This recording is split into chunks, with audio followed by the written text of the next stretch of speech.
बात बताइए कि अगर शराबबंदी से ही किसी का विकास होता तो पूरे दुनिया में बिहार से ज्यादा होशियार लोग कहीं नहीं हैं। जो भाजपाई यहाँ पर, एक मिनट, जो भाजपाई कह रहा है शराबबंदी के पक्ष में है, मान लीजिए, तो उससे जरा पूछिए कि भाई तुम्हारा तो देश में शासन है, तो इतना बढ़िया मिठाई तुम लोग बिहार के आदमी क्यों काहे दे रहे हो? यूपी में भी लागू कर दो, मोदी जी पूरा देश में लागू कर दे शराबबंदी, तब ना। एक मिनट रुकिए, देश का सबसे गरीब और पिछड़ा राज्य है बिहार, और बिहार के लोगों को शराबबंदी से फायदा हो रहा है, ऐसा आप या अगर कोई कह रहा है, दुनिया में तो कहीं कोई प्रमाण है नहीं। जबरदस्ती का, कलथई का तो कोई उत्तर है नहीं दुनिया में कहीं, कोई आज से नहीं, करीब करीब पिछले 200 साल में अलग अलग देशों में, अलग अलग राज्यों में शराबबंदी का प्रयोग किया गया है। लेकिन लोगों का ये अनुभव है, एविडेंस है कि इससे पहली बात कि शराबबंदी को लागू करना करीब करीब असंभव है। दूसरी बात कि अगर आप इस तरह का कानून लगाएंगे तो इससे नुकसान है ज्यादा है, फायदा कम है। इसलिए शराब को रेगुलेट करने की जरूरत है कि घर घर खुलवाइए मत। खुलवाया भी किसने था? नीतीश कुमार ने ही खुलवाया था। बिहार में हर गांव में, पंचायत में शराब का ठेका किसने खुलवाया था? नीतीश कुमार।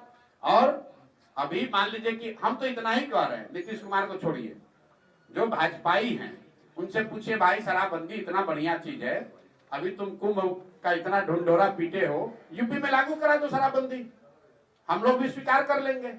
इतना बढ़िया मिठाई बिहार के आदमी को काहे दे रहे हो भाई? यूपी के लोगों को भी खिलाओ, मध्य प्रदेश और राजस्थान के लोगों को भी खिलाओ। ऐसा तो कहीं नहीं कहा गया है कि बिहार के लोगों को ही शराबबंदी से फायदा होगा, यूपी को नहीं होगा।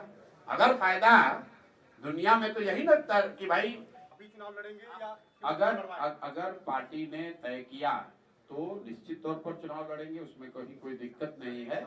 लेकिन अगर पार्टी ने तय किया कि चुनाव हमें व्यक्तिगत तौर पर नहीं लड़ना है, तो भी जनसुराज 243 सीट पर चुनाव लड़ना तय है, और उसकी घोषणा हम लोग पहले ही कर चुके हैं।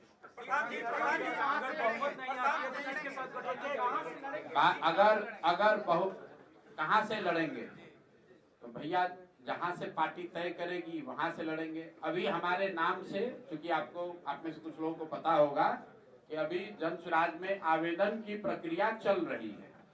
जिसको चुनाव लड़ना है वो लोग आवेदन दे रहे हैं। तो मेरी ओर से, मेरे नाम से किसी ने राघोपुर से आवेदन दिया है, लेकिन अभी ये तय नहीं हुआ है। पार्टी में अगर तय होगा तो लड़ेंगे। अगर बहुमत नहीं आती है तो क्या किसी के साथ गठबंधन करेंगे? मेरे भाई, जनसुराज चुनाव से पहले भी नहीं और बाद में भी नहीं, और उसके बाद 2029 में भी नहीं। इसको ध्यान से सुन लीजिए, 2025 में भी 243 लड़ेंगे, और चुनाव के बाद जितना भी सीट आए 2029 में भी 243 ही लड़ेंगे, एक सीट कम नहीं लड़ेंगे। तो गठबंधन का सवाल ही नहीं है, न पहले न बाद में। क्यों नहीं है?